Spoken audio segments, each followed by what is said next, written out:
just like them projects over there. That's the Magnolia. The rise and fall of the original Magnolia Hot Boys ushered in the new wave of Central City gangsters and killers who received their understanding in street codes directly from members of the original Hot Boys and were named after one of the main members, Dooney. So you got a bunch of young killers that came up under Dooney, you know what I'm saying? And the name of one of them was Stup'd. He in the Fed now. I'm telling my man come up through hallways and cut me and slim and sis. I just really want to say a lot of shit though, but like I said, man, I be want to really like speak my man like up close and personal though. So man, it ain't that much longer this bitch don't worry, man. It almost over, this shit almost done. So man, you know, they gonna definitely get together and do us. Me and Stup'd grew up, you know, Stup'd grew up on the corner. We stayed on the same block on Wild Willow. That's Willow Street too again.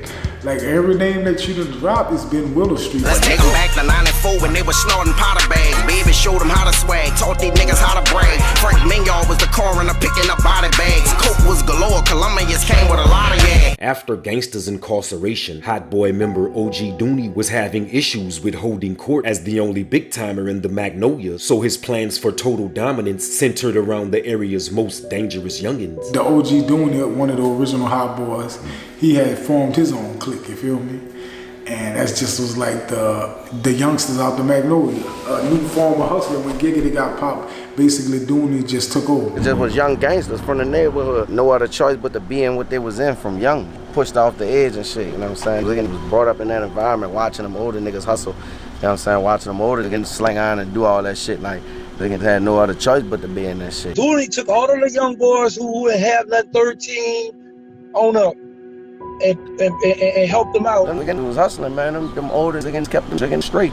Like, I remember seeing them, and they was young. They became the big dogs. Yeah, they was like the big dogs as far as what we saw. They was the next Hot Boys. A way of life for the youngsters all to get money and be on the same page. Dooney had like a bigger plan than Giggity had, you feel me? And he was letting the youngins lead the way. The game right now is like fucked up. It was called the Doney Boys, but they just started, for sure, they started calling them the DBs. About how many members was in the Doney Boys? Shit, it was a lot of them, man. Like I said, them was linked up. Like, niggas went to school, had on school uniforms, but still had their guns, still to walk around. I see them again at like Nancy's, Ferret and Washington. They got on school uniforms. They eating donuts, drinking juice, school uniforms. They got their guns, they selling pork. You know what I'm saying? Young niggas grinding. I had a choice. My mama she moved out to Magnolia after so long. Got it together, she was an LPN. Made sure I had school clothes, like, you know what I'm saying? A lot of Dooney boys had to hustle for their shit. Hustle for school clothes, hustle for shit. A lot of niggas' mamas was on drugs. Parents dead, or, you know what I'm saying? They live with their auntie. Shit was hard. Real life have-nots with no way out but to hustle, and they all shared the same mindset when it came to war. A strategy Dooney used in order to gain full control over the Magnolia drug trade, and for years it worked. What I got a rap game for is really to get my homies really out this block so we could really be legal with the Benzes and the Hummers. We went through that in the early days, so now we trying to get these legal millions. You understand me? The DBs, they start calling them, you hear Wacko in that, oh, y'all hear that, know your clap? Tell the DBs Wacko looking for him or got something for him, like, you know, you gonna show him some love, it's because of Dooney. After years of putting in work, the Doney Boys had sustained themselves as one of the most memorable street crews that ever touched the city's soil. And although Dooney didn't stay alive to see it all, his plan had worked. The Doney Boys are now legendary when it comes to the streets of the NO. You know, I'm a DB, and this after the Be Stup'd. This my whole life story on me. I'm a DB. Never nigga from that know you had them Reeboks on, bumping that dope off a beeper in the Nokia phone. 96, the richest nigga in the know you was stone. So look at really killer nigga just to know that he gone. D-Boys, a lot of people know the DBs from being the Dooney Boys, but this after the Be Stup'd era. But I ran with the Stup'd era, and I'm saying I'm still in the mix with the Stup'd era. That's bro, you know what I'm saying? Like, it still was always 317 from K-Unit to Holly Grove, hooking up with the Noya and shit, you know what I'm saying? But I'm a D-boy, it's after that. You speak about Stup'd, that's that.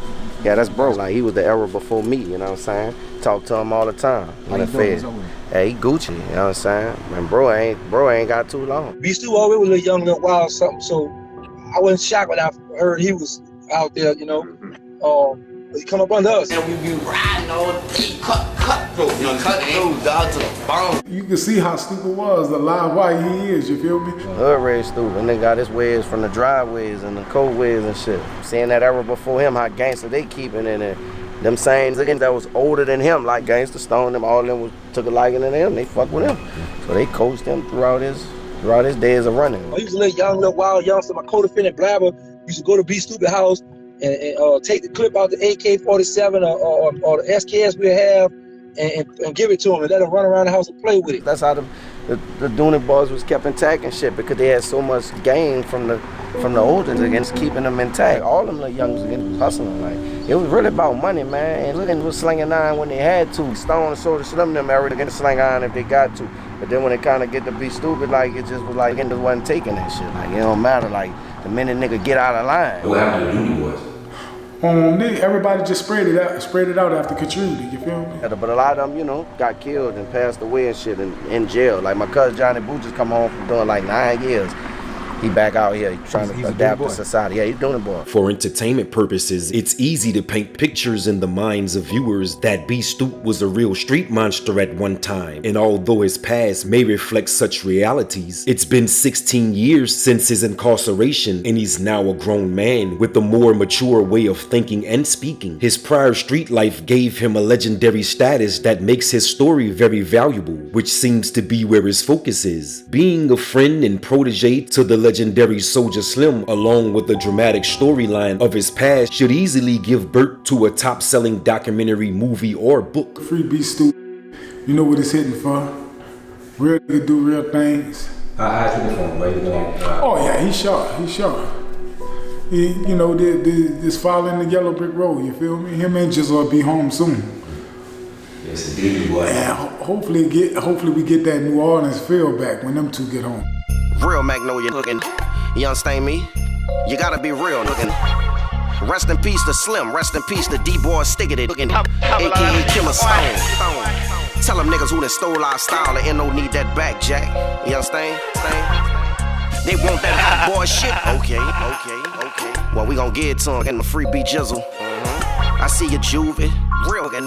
Let's take them back to 94 when they was on powder bags. Baby showed them how to swag, taught these niggas how to brag. Frank Mignon was the coroner picking up body bags. Coke was galore, Colombians came with a lot of yeah. Now a nigga from that Magnolia had them Reeboks on, bumping that dope off a beeper in the Nokia phone. In 96, the richest nigga in the Magnolia was Stone. So look at really killer just to know that he gone. And when the nigga took her in the cell, we called it shortstop. In 99, they had a different term, they call it baller block. And Lil Wayne drop like it's hot Juvie 400 degrees. And every nigga from New Orleans wore your bulls and tees. Cash money ain't fuck with no limit, they was cool to me. Cause niggas still wanted to be bout it like Pete. I'm 504 to the gristle, you know that's to the bone. And it ain't been the same since Slim been gone. Where we at right now? What city we in? We're at Gertown, Louisiana. This bitch is own city. You heard me? This a city, like my dog Old Timer Steve say, it's the only city that's a city inside of a city. Gertown, 70125. But I'm from the Magnolia, but this my second home, Gertown Hollygrove. Ain't no change, it's still the same. Keep a clean up plan. Feeling like Jizzle with the chop, I'm the clean up man. Chopper sit in the ghetto, I'm coming like volume 2. They catch you slipping in that U, and that's all on you. Got them youngins up that dipping, they spinning out fast calls. Like Slim told you, ain't the last time, nigga, I'm the last dog. Still got the cutter with the knife on the front to knock gas off. I squeeze the trigger, bullets moving like Major League fastballs. Yeah, dog, it's still official, I still got the momentum. They pistols popping for the niggas still busting arrows. Don't you think it's a game? The youngest nigga toting that flame, popping boxes of trains. It's free B Stup'd, you know what it's hitting for.